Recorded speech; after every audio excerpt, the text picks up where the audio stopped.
Hey, what's up, Canada and beyond? Welcome back, ladies and gentlemen, boys and girls, grannies and gators, friends, foes, family, and everybody in between. I know that I promised everybody a guest on Wednesday night, but hey, it's summer. People have lives, they are living, they are doing things, and tonight everything just did not seem to coordinate. So, it's to plan B. There's been a lot of adapt, improvise, and overcome having to go on here the last couple of days. I apologize for being a few minutes late. Again, this technology, I spent a greater part of the day today trying to sort out what some of these technological issues that we're experiencing lately are. And apparently, I have not come down to the bottom of that as of yet because I'm still having issues. It looks like we're not getting our stream through on X.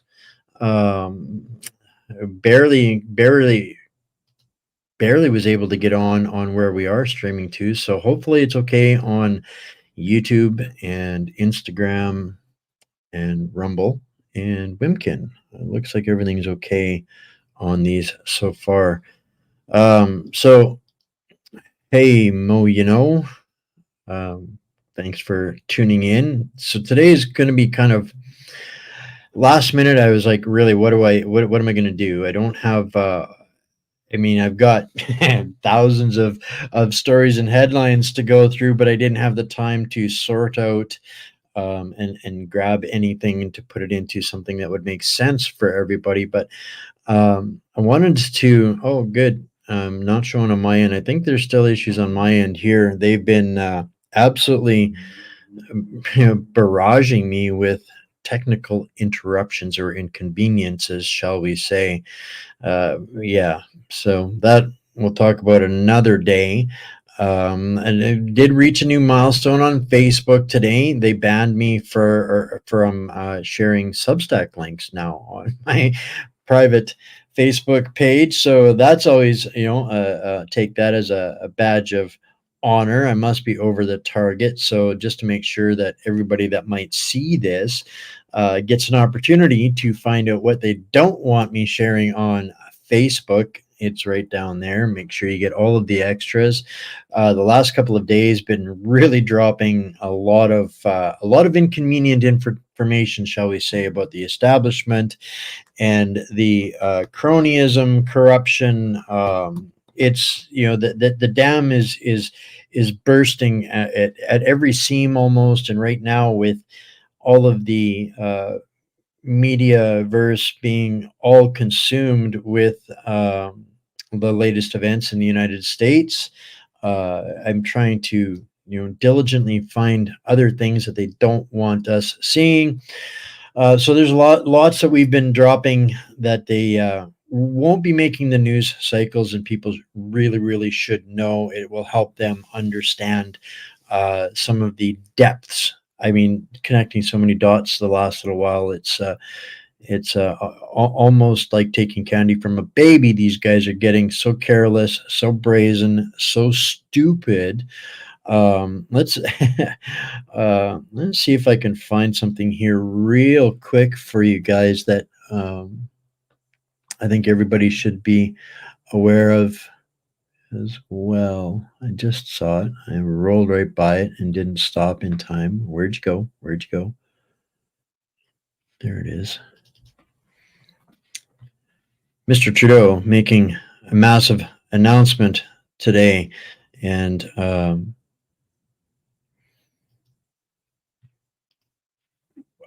talking about uh, climate change, um, and the devastation of climate change in Toronto. And everything is climate change, climate change, climate change. So this is a a little bit of a fact checker for everybody that it's wow. There we go. Even my dashboard's not working tonight. But yeah, just want to remind everybody that Toronto has had some issues for like 100 years.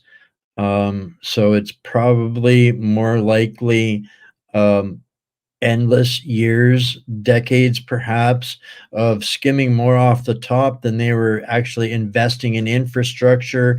And considering that Toronto and the bulk of it is kind of right in a bowl, right by the lake, in the lowlands, kind of where water's going to run when we get massive amounts of precipitation. um, Even myself, I remember barely squeaking through some drowning highways in over the last few years alone. So, so apropos from last night's show, Trudeau never letting a good crisis go to waste, just like every other dictator, fascist, globalist out there on the planet. They must politicize every little nuance that they think they can get away with doing. And yeah, so just for everybody's information, it's not that unusual that Toronto should be having so many issues with water accumulation. But at the end of the day, this is what we're really facing. You know, it's you know, and I see their liberal party slogan on X. Climate crisis or climate plan. That is the choice, trying to uh, indicate that the conservatives have no climate crisis plan. But at the end of the day, we all know that it's just absolute insanity. But anyway, gaslighting or astroturfing, that's what's going on in the Canadian media right now. So not they they magically wave their wand, and because of this climate change, found another $9 billion to put into infrastructure. That's really just going to go into more crony pockets. But hey, that's situation normal for hashtag liberal syndicate here in Canada. So tonight we're gonna go into something that is going to be, I hope, very thought provoking.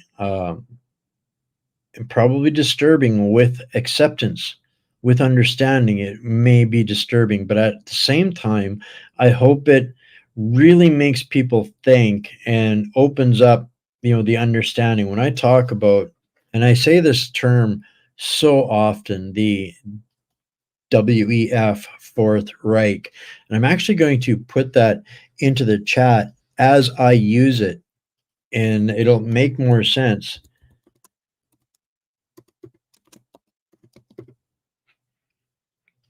as to where this comes from and why I use this term.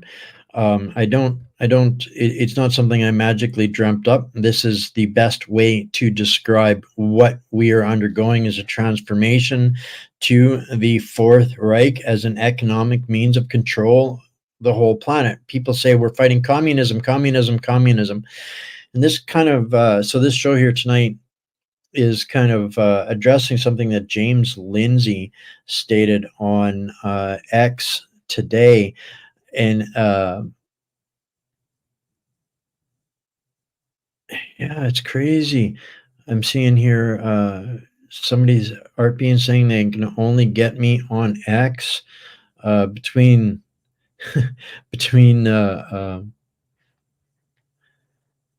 between X and Rumble and all of these things. It's it's unbelievable. I know it's election year, but people are misunderstanding, I think, what the difference between communism and fascism. And James Lindsay brought this up. I'm actually just looking to see if I can find his post that kind of got me thinking about this, where he straight up says, maybe we need to stop trying to fight communism and maybe try and start to fight fascism. And this is something that I've been screaming from the mountaintops, because communism is like, picture this though, the whole nation, one giant commune, all for one for all. That's different than fascism, where fascism is a merger of the government and the state. So when they become husband and wife, the government and the state basically become husband and wife. That's fascism. So I think when we actually take a look at the situation we have here in Canada, It is exactly that. It's more fascist than communist, and that's not to say that it doesn't have traits that go along with communism as well, and all of this, including Trudeau's deep admiration for the for the the basic dictatorship of China. All of those things, they have their tint and flavor like a spice to what they're actually implementing under that. The fascists are quite content to let us scream at the communists because it's taking the focus away from them. And this is what the World Economic Forum, you heard it last night, in one of their videos actually, is that that's what the WEF exists for, is to facilitate uh, the relationships between governments and corporations. So this is exactly. I really want to find this tweet because I want to make sure that it goes into the Substack tomorrow. But anyway, we'll get to to what I'm going to do here tonight. So that I have this list of videos that are just a little bit too big to use as stories, things like that. So I started a little while ago to develop a watch party type of list, and that was ultimately when we compared the notes of how, with the watch party with Michelle, the very first one that we did actually. Um, Comparing the notes of how German soldiers kind of went from being the educated upper crust of society in a and well recognized as one of the world superpowers pre World War II. How did they turn into the monsters that they ultimately became, and creating all of the travesties that we have learned about in history classes and those kinds of things? Well, that one was kind of specific towards the military. I've got one that is we're going to watch here tonight. It's only 35 minutes, so you guys might get out of here out of class a little bit early today. But it's really going to be thought provoking because it looks at society and makes a couple of comparisons. This one is called "Are We the New Weimar?" and it's from a platform called "What If All This Is." You know, I'm not sure I quite get it, but it's kind of like a license plate riddle. But they got 621,000 subscribers. I watched some of their stuff, and it's compelling and thought provoking. And rather than me just using this term and people not actually understanding it, I thought, well, I really didn't have a whole lot else for y'all tonight. So rather, I stole out of the watch party bag. And so we're going to, chew through this, and maybe I've watched this once a little bit ago, and I'm interested in what you guys think in the feedback, coming on the next couple of days about the comparisons to this question: Are we a new Weimar? So, as always, depend on you guys to like, subscribe, and give this a share out there. And let's start with a little watch party.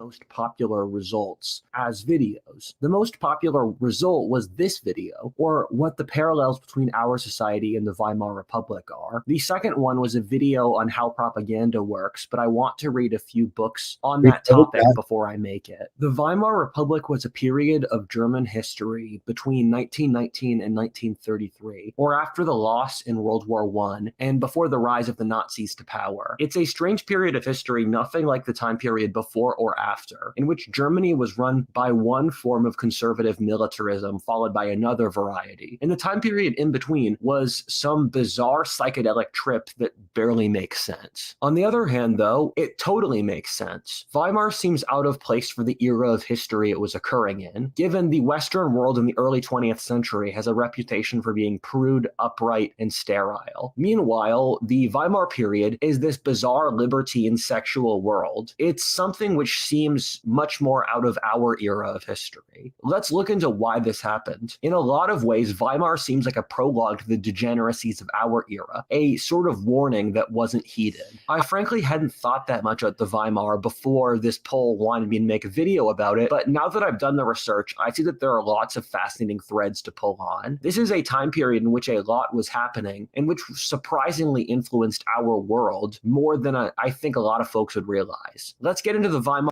So I want to make a couple of points before we get into this. This is going to be quite shocking for people.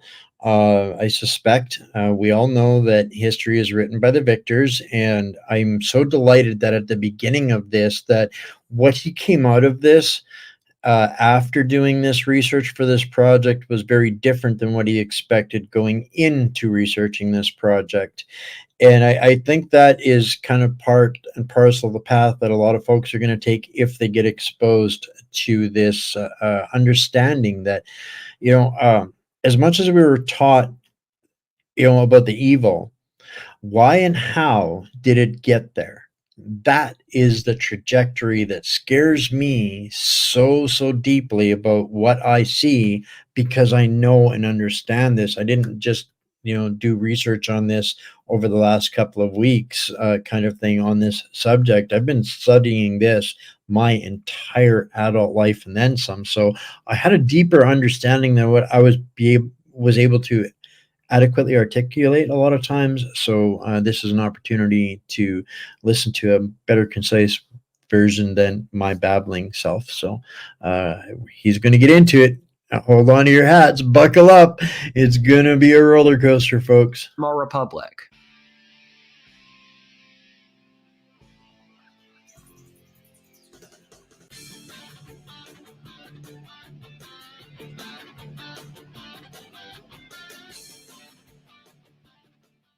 During the Weimar period, Germany faced feminization and German men were emasculated.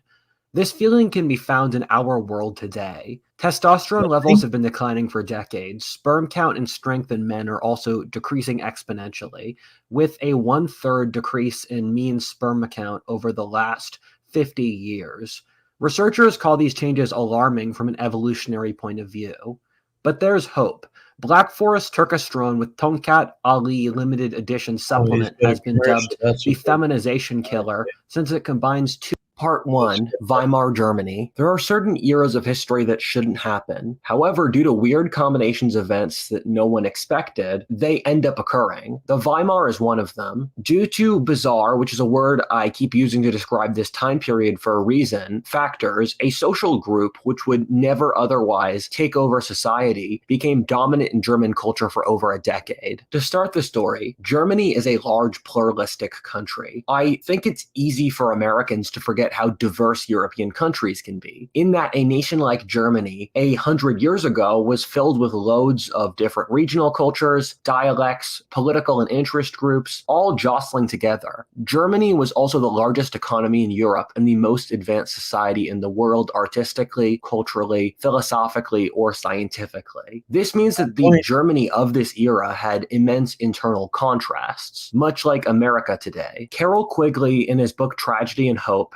has said that the Germany of this era was run by 5 different social groups. That being the monarchy, the Junker warrior nobility in Prussia who led the military, the industrialists concentrated in the Rhineland, the imperial bureaucracy, and the trade unionists. Except for the trade unionists, all of these were incredibly conservative. This is one of the biggest dividing Weimar in today, in that the conservatives were the deep state and the establishment, while today the left dominates those. What had occurred with the end of World War I was the creation. Isn't that interesting how the only difference from that weird time in history to right now is it's reversed, it's inverted, right? And we see that happening systematically across the board. Everything is inverted. What's right is wrong. What's wrong is right. Don't believe your lying eyes, right? The last message, the most important message from the state.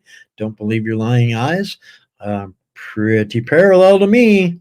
Of an artificial Germany, which very few people wanted. For example, before Germany signed the humiliating Versailles Treaty, the Germans had conquered almost all of Central Europe, out to the Baltics and Ukraine, turning them into colonies. Germany was technically a monarchy, but had really devolved into being a centrally planned socialist military dictatorship.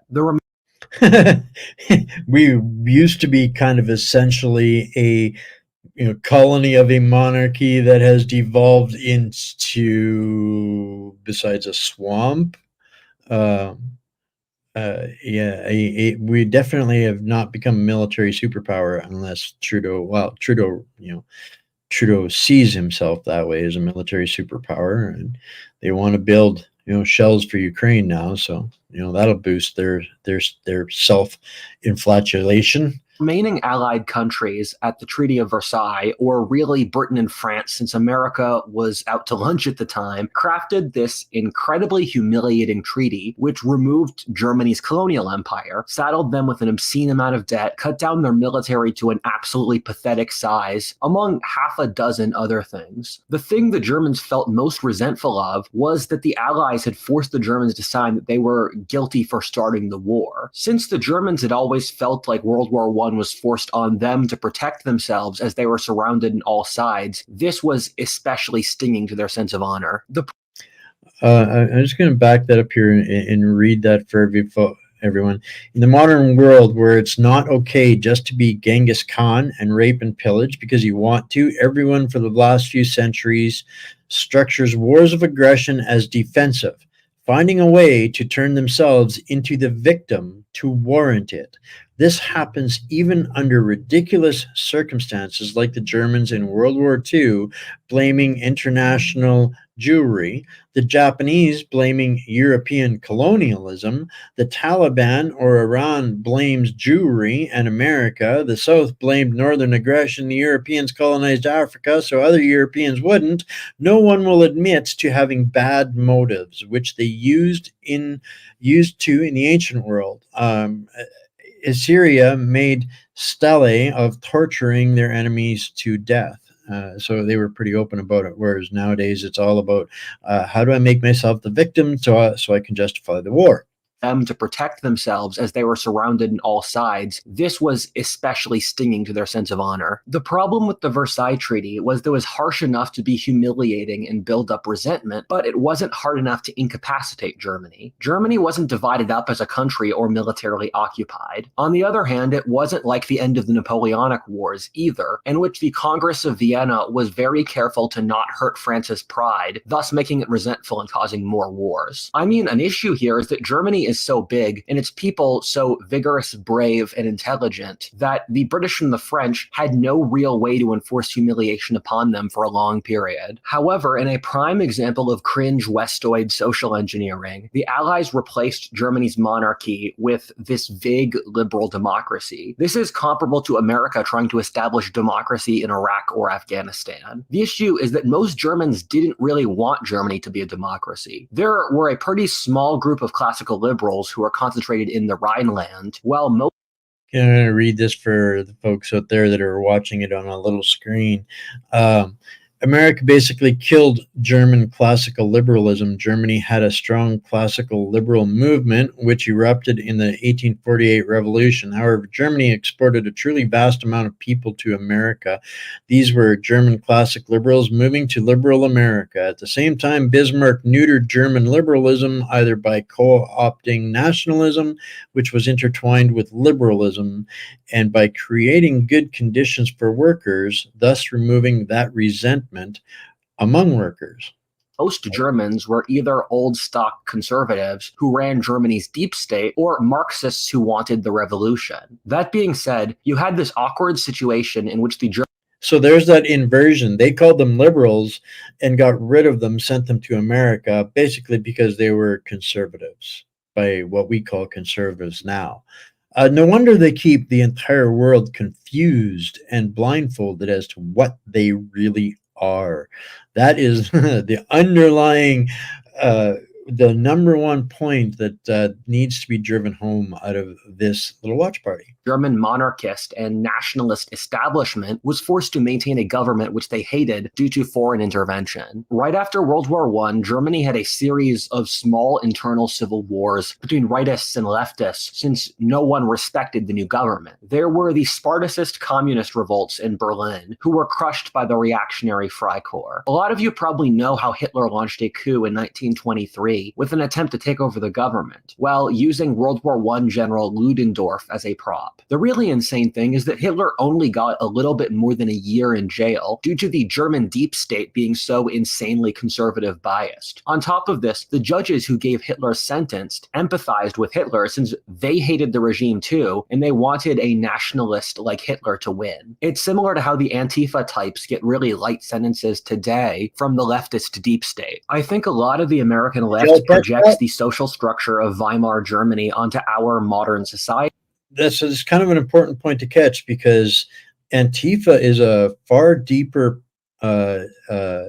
entrenched entity with more sway, power, influence, and ability than anybody in Canada thinks. We look at these little riot squads and think they're a bunch of misguided youth, but we fail to understand truly how deeply they are entrenched into our left-wing politics here, and why when something I've been exposing for 5 full years now, all of these social disruptions, whether it's alphabet soup or counter patriot protests, counter convoy, all of them are organized and structured through the Antifa organizations that run under pretty fancy wrappers and names like Anti-Hate Network Canada and Anti-Racist Canada. Those organizations are dark and deeply connected to the policy makers, i.e., the Liberal Party of Canada,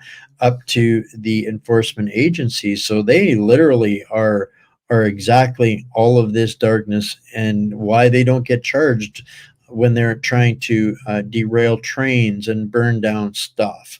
That's who's doing it.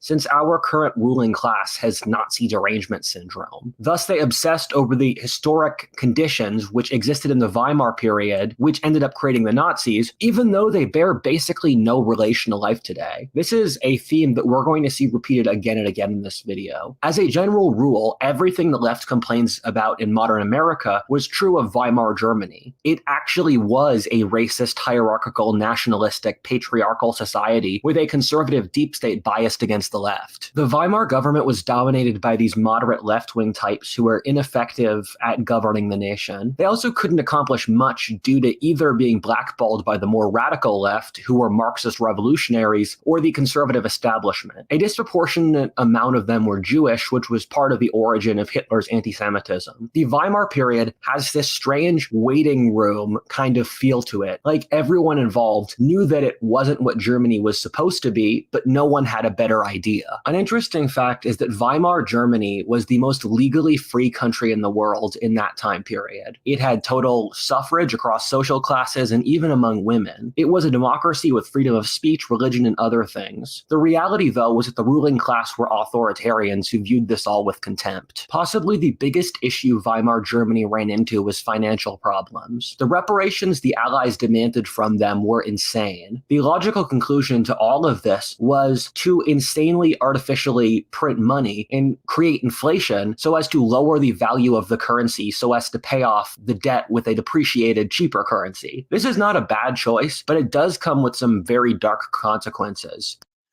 Gee, that rings awful familiar to what we basically all, been watching happen um, here with our money basically, probably being worth less than wallpaper. Wallpaper's probably worth more than money at this point right now, or getting darn close.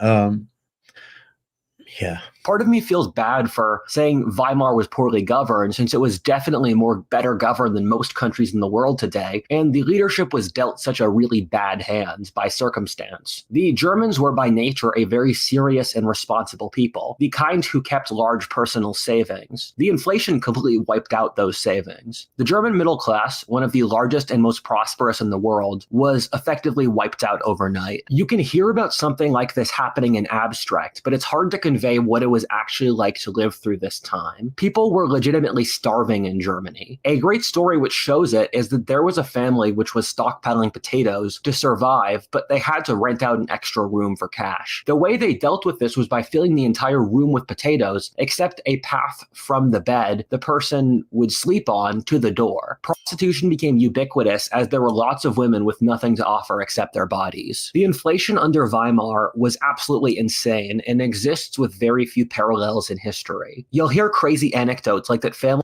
So far, and for those that are a little bit late coming in here, the guest didn't work out, so we decided to do a little bit of a watch party on this info video as to are we becoming a new Weimar?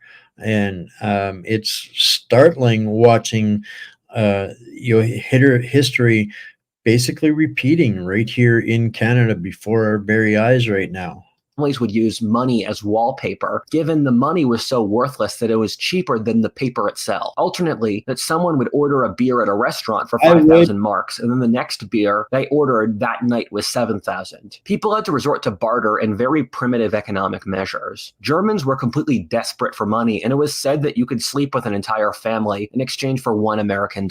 Ironically, the economy wasn't that bad for the whole Weimar period. They were able to restabilize the currency so that the middle of the 20th decade was an economic golden age. Not all of the Weimar period was completely miserable to live in, although Germany still wasn't as prosperous as it was before World War I. Germany started with a new currency, and the exchange rate from the old to the new was literally a trillion of the old currency translated to 1 mark in the new currency. That being said, this era of wealth was built off loans from the Americans. Thus, Can you can you imagine Trudeau issuing a CBDC worth $1 trillion of your dollars,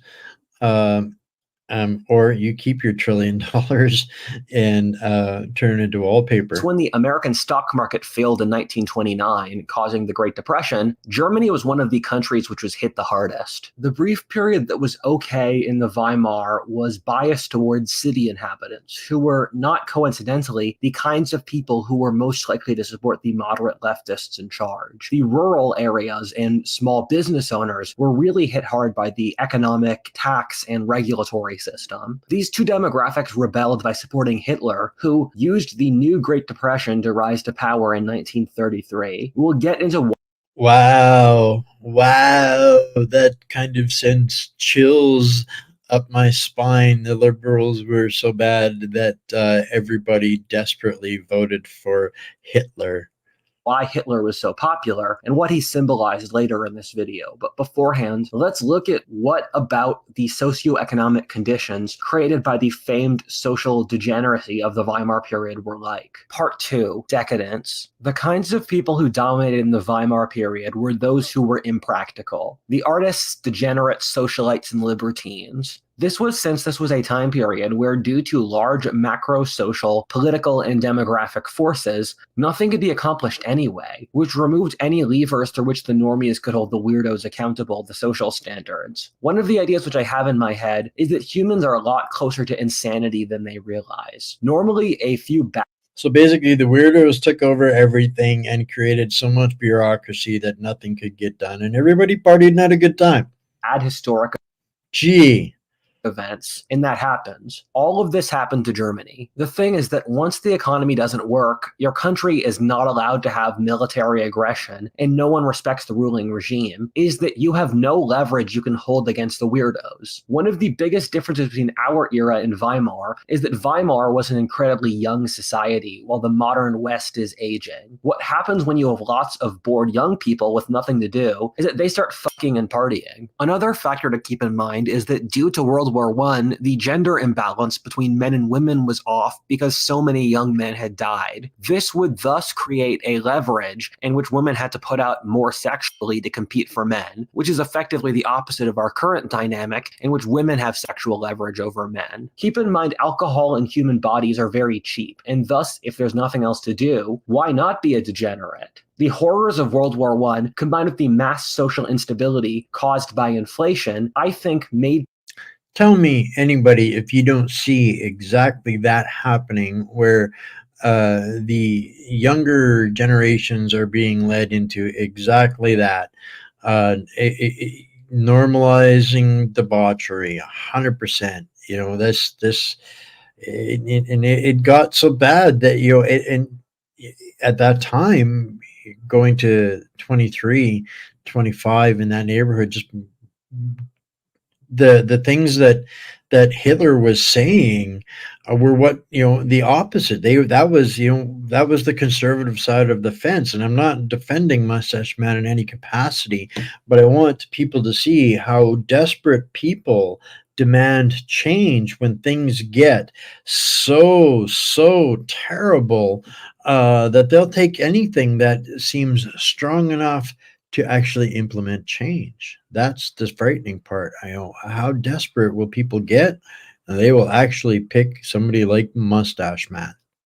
people live like there was no tomorrow. Keep in mind, inflation erases any savings, thus there's an incentive to spend everything now. To be honest as well, if I had spent years in filthy trenches getting shelled and my friends dying in front of me, I would want to party like there was no tomorrow as well. I think there was a lot of Party like it's PTSD in this time period that people were 1999 drinking away. The 1920s were possibly the decade of the 20th century which saw the most social change, and especially so, the one with the most long-lasting effects. For example, our comprehension of a bunch of different cultural things stems from the 1920s. As a macro-political example, the 20s was a decade in which pacifism, feminism, women voting, a majority urban society, cars, advertising, consumerism, vegetarianism, dressing skimpily, Hollywood, clubbing, science fiction, popular music like jazz, professional sports, and so much else either stems from or became popular in. Paul Johnson wrote a book called Modern Times, and his start of modern times was in the 1920s, which I agree with. Statistically, the decade in which the amount of clothing women wore declines the fastest was the 1920s. The empowered girl boss archetype is a creation of the 20s. A lot of the flappers would not be out of place among hipsters in Brooklyn today. One of the things people forget is that fashion trends go back significantly further than people think. A great example of this is that this guy from the 50s who looks like a 2010s hipster. People were wearing sunglasses, bikinis, t-shirts, sneakers, and anything else you could imagine decades earlier than most people would think. The art and architecture which dominates our era of history comes from the Weimar period. There's a great book called The Geography of Nowhere, which is about why so much of America looks like this, or giant concrete steel blocks with no culture, meaning, or design. Ironically, this school of architecture comes out of Weimar Germany. This was a derivation of the Bauhaus school, which was created by communists who wanted architecture to not represent the oppressive past, thus opening us up to a future of utopian social engineering. The great irony is that this architectural style saw its total victory in that this style is by far the most popular around the world today, not even in just America, since its brutalist, blocky architecture was cheaper to produce and didn't require making an artistic stand. Thus, corporate capitalist America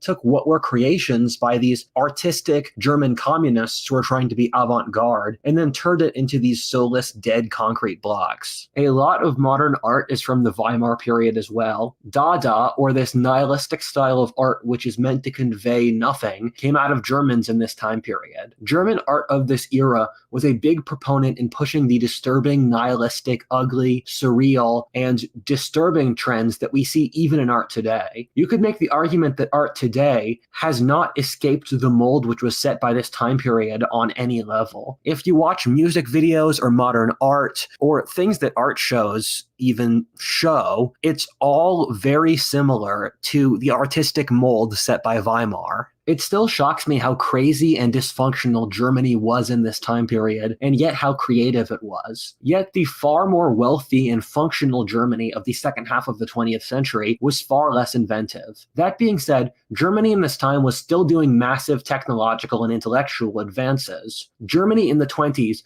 was still the country in the world producing the most Nobel Prize winners in science. Albert Einstein came out of this time period, and if you want to expand this to Austria or Switzerland, this was also the era with Sigmund Freud, Carl Jung, and Oswald Spengler, or thinkers who are still influential even today. The sheer scope of the deviancy in the Weimar period is shocking. Like, you hear stories about teams of family members who worked as pairs in balls. You'll hear stories about bestiality and other absolutely disgusting stuff. The first gender people we hear about are from the Weimar period. There were in which women would dress as men and men as women, and they would pair up with the other. The idea of breaking out of the gender binary, as Camille Paglia has said, is one which pops up in very urbane societies, in which flaunting the natural order is seen as cultured. Being androgynous, just like today, was seen as a positive in the Weimar period. Homosexuality was the most accepted in the Weimar period of almost any other period before the 1960s, which I can think of in history. Bisexuality was very common, and homosexuals were important cultural leaders in the Weimar period, thus eliciting, although not justifying, their later persecution by the Nazis. This was an era of a lot of research into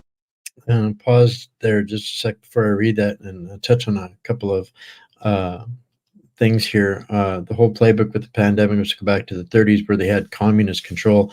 They didn't really have communist control. The communism was still, in primarily in Russia. Um, it was trying to get a foothold into Germany and France and all of the other European nations, but that was something that the fascists and the communists hated each other. And although, again, like I said right at the beginning, there's a lot of communistic traits that we're seeing developing. At the end of the line, the fascists love that we're picking on the communists because then we're not noticing what the fascists are doing, which is what the WEF is. 100%. That's its only purpose of existence. And so, Carly, when I'm going through this is exactly it. It was the rich and the famous. They're the ones that drug Germany into this, and those are the ones that are dragging us in Canada into this right now. And it's the desperate people, the poor people, the average people that are looking for that change that is so extreme from what we've got right now. This is where I'm afraid that we have to hold Pierre's feet to the fire and get us out of this World Economic Forum before we give him power, because he will show us what somebody with a spine can do if we don't change his attaboy list. This is the attaboy list that we're looking at here tonight. This is what the World Economic Forum wants Canada to keep building in this insane ideology. And if we're looking for anybody to change that, and if it's going to be Pierre, then people have to understand what we need changing before we give him the keys to the castle. So that's kind of what I'm hoping to help people understand and compare the parallels to, and give people some stuff to think about. So, to read this for those people watching on their little 4x2s, to be clear, the things I just said weren't researched in the Weimar period, but in America post World War II. That being said, the Weimar period had a lot of sexual research, which then resulted in the 1960s and eventually evolved into the sexual theories we have today. He's not off on that. Primarily, you look at Sigmund Freud. He came from exactly that cultural revolution that was removed from Germany during the war. Uh, yeah, there's this is the thing. We, the poor people, have to understand what we're getting ourselves into and where it's coming from. So this is all about comparing notes so people can have a better sense of discernment when they see stuff coming, like Trudeau and climate change. sexuality, in which loads of the theories which underlie the stuff that the modern left believes today, such as a gender spectrum and 10% of the population being gay, were tested, although that stuff later turned out to be pseudoscience. Cabarets, or what were basically strip clubs, became incredibly popular and normalized across Germany. Something I just thought of is that the Weimar period was the first time in German history in which a majority of the female population lived in cities. And much like today, women were more urban concentrated in the Weimar period than men were. And so leaving behind stifling villages where everyone around you and your parents knew who you were sleeping around with gave women of the Weimar period a sexual freedom they hadn't had before. In a way, this video is funny to research in that it leads back so easily to John Haidt's moral foundations theory, or that politics is an extension of irrational biological states or genetic self-interests, which we rationalize in retrospect to being rational political opinions. Here's a text wall to explain how progressives and conservatives have differing moral intuitions. That All right. According to John Haidt's research, there are 6 moral foundations that conservatives, libertarians, and progressives pull from.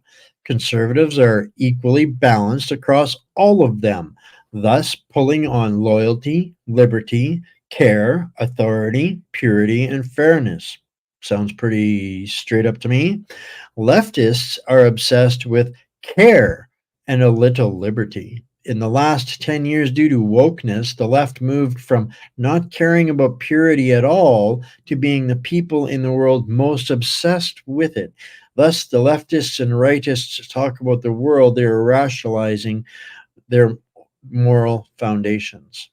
Um, I cannot argue with that. This is, on both sides believe their ideology equally, and while possessing no moral or ethical fortitude, they are the ones to scream the most about it while exhibiting none of it. And conservatives are exactly the opposite. So yeah, I get being it. said, it's funny that I'll see conservative and progressive historical narratives about this time period in which they will be reporting upon the exact same historical fact, but will have wildly different interpretations of what it means due to how they process the world differently. What this Leftists experience things differently, right? They experience reality like it's an avatar game.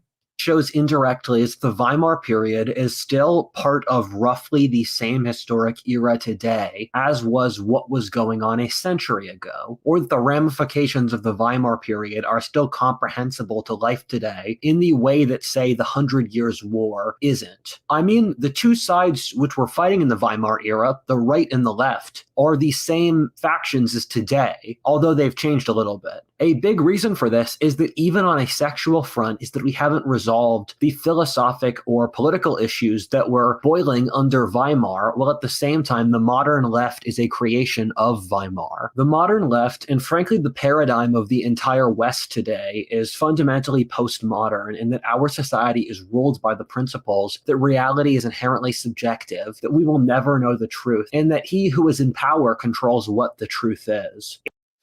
Well, that's pretty clearly the leadership that we've got here. I'm going to pull this off to the side here and read this for the 4x2s.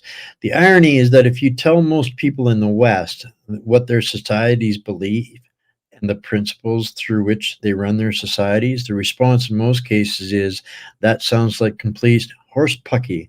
Most people think reality is real and that the people in power don't get to change reality to whatever they want. They just think they do. We don't think they do. Phrased in those terms, it becomes so obviously clear how stupid and authoritarian that agenda is. We see it as totally stupid and authoritarian. That being said, you could view our entire society as an attempt to avoid thinking about this. All the hedonism, stimuli, sex, and drugs is we don't think about our inner nihilism and that the elites are evil. They're so right. If they keep people drugged, berated, terrorized, isolated, and quivering in fear, with all of the stimuli and the sex and drugs and self loathing that they can cope before they ask for a MAID program. They will never identify that the government is evil. Bingo. It is absolutely nailed it there. So I digress. If you ask top universities or governments what they believe, they're going to openly say these things. That being said, these ideas came out of the Frankfurt School, which again is in Weimar, Germany. The Frankfurt School, who were, as the name suggests, based out of Frankfurt in Germany, were Marxist philosophers who constructed the philosophically subjective framework under which Marxism operates, which boils down to that we control reality, that the oppressor-oppressed dynamic is the most important to the universe, that those in power create truth, and that all social relationships in all different human interaction are based upon power. Again, Well, we know that evil, controls through suffering. So I'll read this text wall for the 4x2s. Very important detail about the Frankfurt School and postmodern worldview that people don't pay enough attention to is that they see all relationships through oppressor oppressed dichotomy. Their worldview literally doesn't have a concept of competency. Oh, theirs does not. Uh, for example, if there's a really good teacher at a school, he has to be oppressing the students. If an entrepreneur develops a new invention which increases efficiency massively and becomes rich, his creativity means nothing, and all the value is from him exploiting his employees. You see, this worldview has literally no place, no allowances for good. You assume everyone is evil.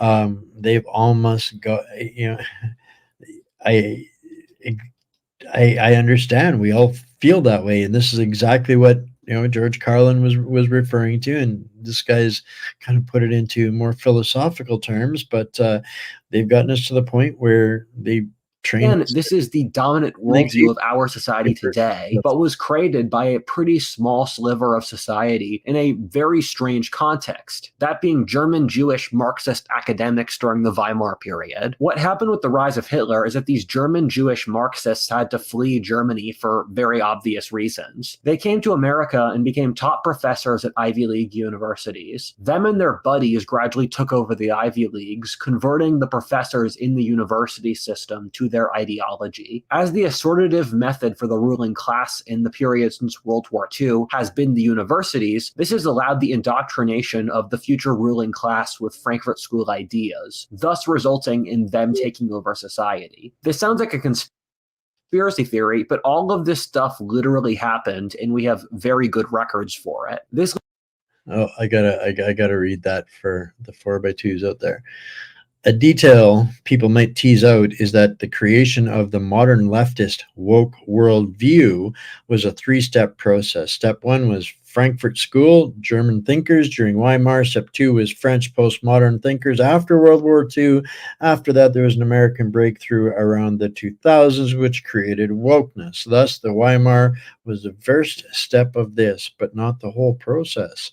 I think that's really really insightful as to understanding the progression, or the time that it took to boil the pot per se, right?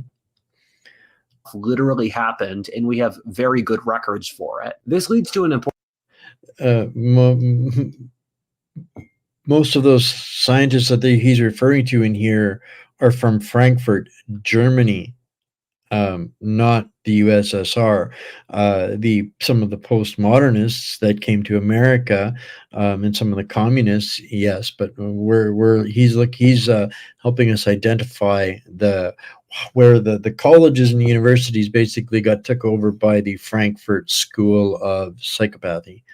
important point in that we're not actually that similar to the Weimar period in historic conditions, but since our ruling culture was formed during the Weimar period, we end up with a significant amount of cultural similarities. We're not a starving country with a failed currency, at least not yet, who just lost a world war, with a huge young population which is constantly partying while living through a cultural golden age. The opposite, actually, in most of those ways. I have a hot take here that we are a very degenerate society in one way, which is obvious, but at the same time, in a different way, we're weirdly not that degenerate. For an example of this, I find it very strange prostitution is not vastly more popular today. The reason I say that is that on paper, we're perfect for mass prostitution. We're a society which is supposedly sex positive, which supposedly supports prostitutes, yet at the same time has a large group of desperately poor young women and sexually frustrated young men. That being OnlyFans, digital prostitution.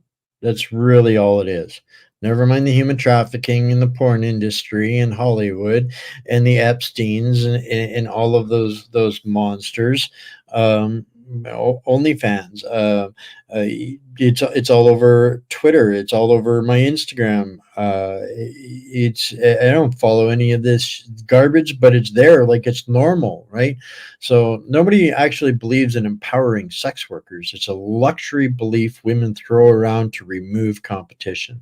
Same thing with shaving your hair, being fat, hating men, being a lesbian, not having children, and other things young women are told not to do. said, prostitution is still really rare in modern America. If a celebrity visits a prostitute, it's major gossip and probably will kill Unless it's on OnlyFans and they get caught. his career, and thus is not seen as normal. An irony here is that our relationship with They're all looking for a sugar daddy, right? sex is one of the strangest ones in history, where in the Middle Ages, for example, it was on paper a much more sexually repressed society, but the Catholic Church unironically sponsored in the time of Victoria. The medieval period was really long, and so there were some periods of degeneracy where the church did stuff like sponsor brothels, and there were others when they were more pure. In England, which again was a Puritan society. Something I try to convey to conservatives that the past was not a clean, trad, pure place. It was filthy, sexual, complex, and morally ambiguous. That being said, our era of history is more perverted and disgusting than 99% of history. I can't really argue. There was a incredible, obscene amount of prostitution and pornography. At the time, it was just assumed that all the generals in Napoleonic France had used prostitution. And if a major figure today is caught using one, that's, again, probably the end of his career. Young people now party the least of any period in over a century. Young people have the least sex of any period in over a century on top of that. I used to hang out in Los Angeles influencer circles, where there are lots of parties which you would expect to reach Weimar levels of degeneracy. That being said, people are too anxious to cut loose, and a lot of partying is about social clout and networking. It's about social signaling, not fun. I think an important difference is that we as a society are vastly more economically stable than the Weimar period, although most young Westerners are poor, but also we are far less psychologically stable. This is why we're still holding onto the cultural forms from Weimar, since we're not creative enough to actually find anything new. Young people today are too anxious to do the crazy stuff they did in Weimar. Gen Z barely leaves their houses. The only exception, from what I've heard, is state school college frat parties, which I've heard are still crazy. That being said, a great irony is that what's flipped is we've moved from a system where the outsider youth are degenerates or leftists to one where the elite are said degenerate leftists and the youth counterculture is conservative. A real bizarre trading of places. Our era will probably be remembered as a creative period for conservative culture comparable to what the Weimar was for the left. We're already seeing this in that the new slang today is all from 4chan. The new interesting comedians, YouTubers, podcasters, thinkers, and popular artists are all at least conservative coded, with examples including Joe Rogan, Jordan Peterson, Russell Brand, Shane Gillis, or even someone like a Mr. Beast is a middle America bro. History is a twisted mirror in every era of history. So to boil it down into one sentence, the youth, the young youth that are coming in and looking at all of this insanity, are thinking that being conservative is more cool again. history is a reflection of certain historic events from both the far future and the far past. Our era of history, at different points, for example, reflects the fall of the Roman Republic, the Weimar period, the French Revolution, or the 17th century. That being said, the Weimar has glimmers of much later periods of history. It foreshadows the degeneracy of later eras of history in an interesting way. We tend to view the people from the first half of the 20th century as prim, proper, hardworking, disciplined, and all that stuff. When young people think of the kinds of people who lived in the 50s or who fought in the world wars, that's the image we get in our minds. That being said, I think that stereotype has more to do with the incentive structures of that kind of society, which actually rewarded hard work and discipline. The reason Self-respect, respecting your neighbors, looking after your community, all of those things that we long for in our communities. Again, that's what the 1940s, 50s, 60s, we got a little crazy in the 60s, but that's the conservative foundation in our culture at its peak. And you know what we've seen in the last couple of decades is far more resemblant of the Weimar than of that nuclear family prosperity age. So very, very interesting. And you know, you see these short videos between Gen Xers, Gen Z, where they're comparing, you know, the garden hose kids compared to the next ones, the Gen Z. They're going to be far more feral when they're being pushed to fight because they just want to be left alone. They want to be conservative. I say this is that the Weimar is an example of removing those incentives to see what happens. I think part of the reason that we parallel the Weimar period is that we're a society in which social mobility has died for complex Good. reasons, thus removing the incentive to not be a degenerate. This is the era of the lowest social mobility in American history ever, which also is played into by the incredibly high inequality rates. The real drama of this time period is to think that the Kaiser's Germany, World War I, and the Weimar period, followed by the Nazis and the Cold War colonization of Germany, all happens to the exact same people. If you were 18 years old in World War I, you would be 50 years old when the Cold War started. You might even be able to live to the 21st century if you held on for a really long time. Imagine the insane trauma that one life would have. We like to split history into different discrete eras, but to the people involved, this was all one lifetime. Oh, I got to back that up because this is time for another point that I want to make. After I read this for the 4x2s, I'm going to make some people in the audience feel very old, but I mentally bracket in the World Wars with the Napoleonic Wars as old Europe, and I constantly forget the Soviet Union only fell 10 years before he was born. So this kid was actually born in 2001, and Soviet Union collapsed in 91. Um, he's so young that he forgets how much of our politics is still 20th century. Calling someone a Nazi has no emotional effect for him. So to him, it's just words. There's no historical connection or family connection to it, and I empathize with that, and I struggled with making these comparisons, but I think it's important for people to understand, you know, the parallels and the wash, rinse, repeat. We all talk about this, the history not exactly repeating itself, but be singing in harmony. This is the harmony, the chorus, folks. That's guess what I'm trying to point out to. Uh, it's time for us to change the music. Split history into different discrete eras, but to the people involved, this was all one lifetime. What happened with the Weimar period to make it appear like our era of history is that due to the Great Depression and World War II, the seeds planted in Weimar lay pregnant for decades. Then in the 1960s, a lot of them started to flower again. The 1920s are the parents to the 1960s. As the 60s established the cultural code which we have until today, as the logic of the system started to work through, you ended up with a culture like that from which it originated it, that being the Weimar period. The irony is that most people hated the Weimar Republic except for one demographic, that being the leftist intellectuals and artists who, for them, it was a golden age. This exact group of people the intellectual expert class, the ones that rule our society today, the radical far out there. Uh, were yeah. the same who designed the new postmodern social compromise, and thus they tried to engineer an ideal society to be as much like the Weimar period as possible. This all begs the same question. We all know what happened at the end of the Weimar. We know that the degradation of the Weimar Republic disgusted the average German so much that they elected a certain Austrian painter who then took Germany into a hard right direction. Will that happen? Whew. Pierre better never put on a mustache.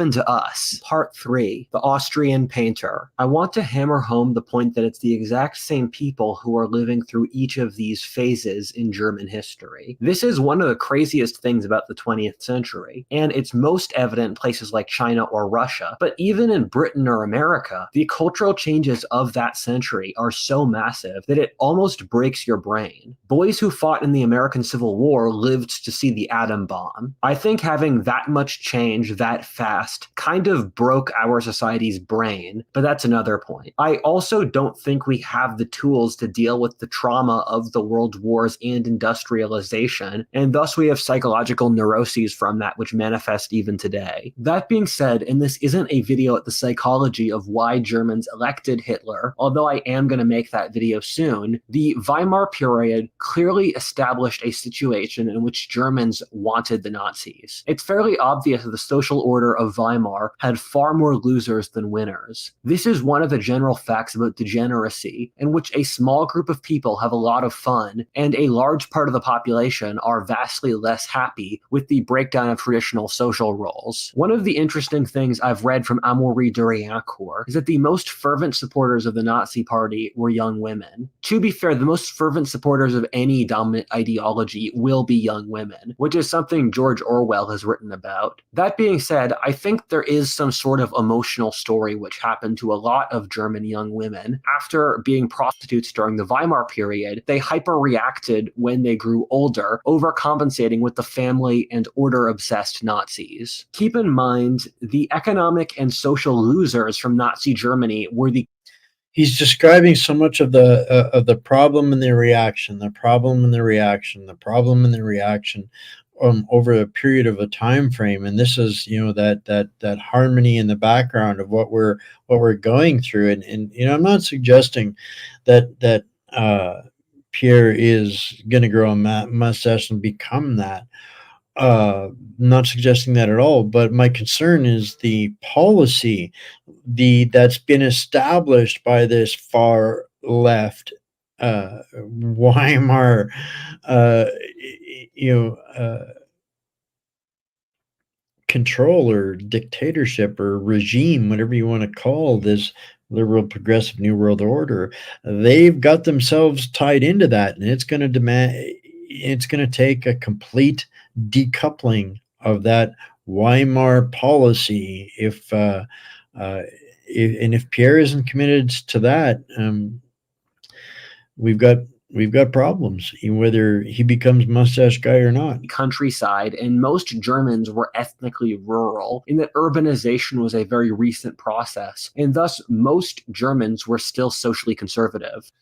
I like the way you put that here, Ali. Trains going the same way. Just the one that the liberals are on is the high speed super train with no bends, no corners, straight as an arrow, and the conservative train is kind of the old lollygag and diesel combustion engine that is going the same direction but taking kind of the scenic route. That's what the parties have created, not the individuals within them right now. They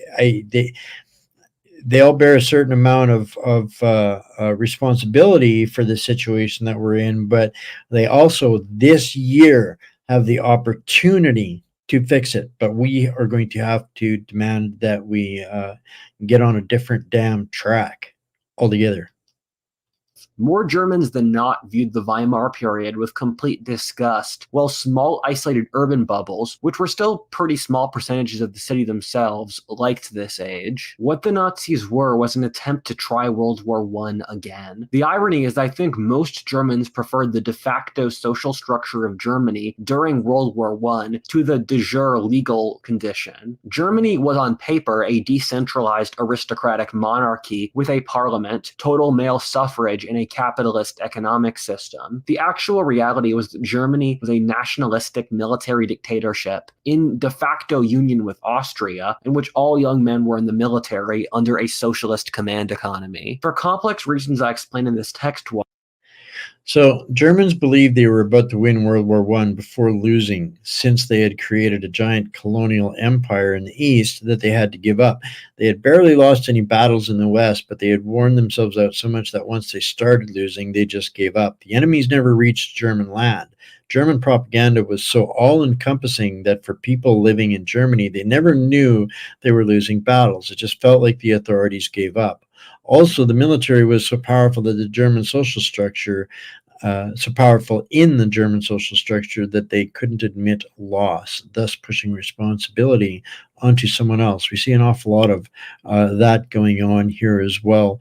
Um, but it's kind of a glimpse into why people didn't believe what they saw or were told in the propaganda, and the programming worked hand in hand and ultimately set up World War II because nobody understood and just felt that they'd been not the Treaty of Versailles was so unfair. So that's for historians to debate, but he's kind of addressing that within the mindset. while Germans believed that they nearly won World War I and that they only lost since they were stabbed in the back. This was projected onto hatred of the Jews, who are an easy scapegoat across history. This was justifiable to the German people since Jews were disproportionate in communist organizations, the Weimar government, among degenerate artists, and were on average significantly wealthier. That being said, the Jews were less than 1% of Germany's population, weren't in that many positions of serious authority. They didn't stab Germany in the back, resulting in the loss of World War I, and most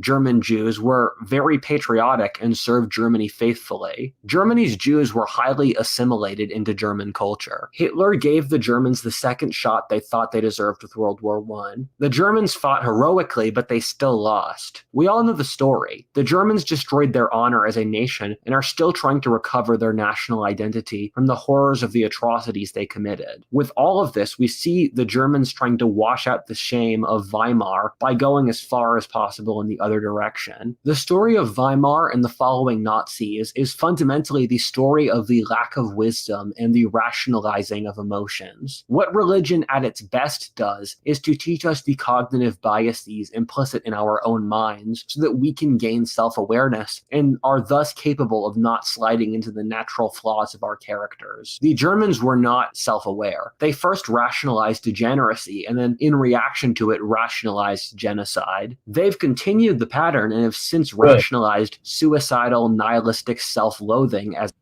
Wow, that kind of hits close to describing um, some far too familiar issues that we've got here in Canada. a further reaction. They need to break out of this cycle and take a deep breath if they want their nation to survive. That being said, as I've said a million times, we are not a wise society. We have already repeated the degeneracy of Weimar, but will we repeat the Austrian painter? If you folks watch my videos, you'll see that I have frequently said that the West is on the verge of a far-right backlash. There's frankly no way that we don't have it, given how much the left has pushed its agenda to such ludicrous logical extensions that the average person lives in poverty, mass immigration is changing demographics, the normal person is discriminated against in every possible way, and constantly humiliated by the culture for nothing they've done wrong. It's almost like the left is begging the right to create another Hitler. Much like the Weimar leftists, the modern left is completely degenerate, nihilistic, and short-sighted. They have no idea what they're doing, what demon they're creating. If you told them the logic, they'd just stare blankly at you and continue to be degenerates without a thought. That being said, the chaos that comes from this is further propelling a population to want the same things that the Nazis came out of. I think most people in the West today want a clean, family-oriented, nationalistic government.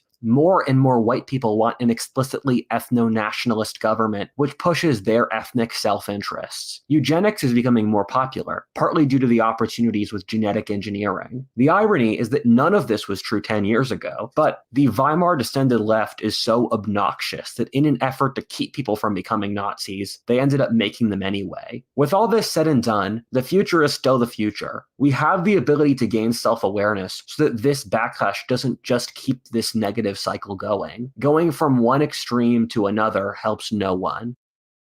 I made a Oh, I couldn't agree more with his closing statements there.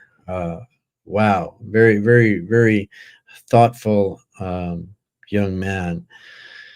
And this is one of my concerns too, and we're seeing it happen here right now. We've seen the Weimar degenerate left getting so despicable and all-consuming that the world is looking for some normalcy, and they are trying to. The left is trying to project and create another equal and opposite reaction, and so this is where we're seeing that projection failing in the United States miserably. I might add as well.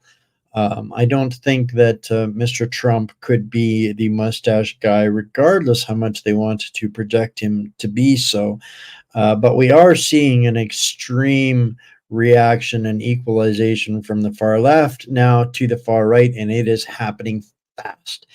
If you look at the cancel culture of the woke brigades over the last 5 years didn't exist 10 years ago. This whole Weimar debauchery as we know it now is basically the last 10 years. And this is, where that swing to the left is where Germany is at right now, completely like, you know, going the direction where they were before they got the mustache man, where we are at here right now. And this young gentleman is reasonably concerned that we don't allow that to happen again. And I don't think that Canada or the US has the pragmatic cultural identity to become that, but it could be foisted upon us as we subject ourselves to the WEF and lack of our own governance and the lack of the control of our own future destiny. If we continue to allow that to be sold off to the World Economic Forum, Fourth Reich, they already got a bald headed mustache, not wearing, but equally nightmarishly ghoulish uh, guy there that will happily rule like Mustache Man in a public private partnership, stolen a nation through infiltration. So that's kind of something for people to ponder. And I'd like to know over the next couple of days, given all of that, and the folks that are out there that are going to be watching later on, are we becoming a new Weimar? I think that there's a good argument to have that discussion and to take worthy note of some of these pitfalls, not to fall into this trap. We cannot allow them to have the things required to make this swing to the right. It's up to us to decide where we get off of this pendulum swing. And that's, I guess, the point of it. At the end of the day, we're always looking for here, this community, this platform, this family is, what can we do to live the future and create the freedom that we rightfully deserve and actually want? Because this Weimar knockoff 2.0, 4.0 is definitely not cutting the mustard, but we want to be careful that we don't set ourselves up for the same thing. So I hope all of that made a little bit of sense, given I really didn't have time to put anything together, but the parallels can be a little bit startling, and it's up to us to change some of that because we can, right? So, as always, tomorrow I'll have the links in the Substack for everybody to pick up there tomorrow.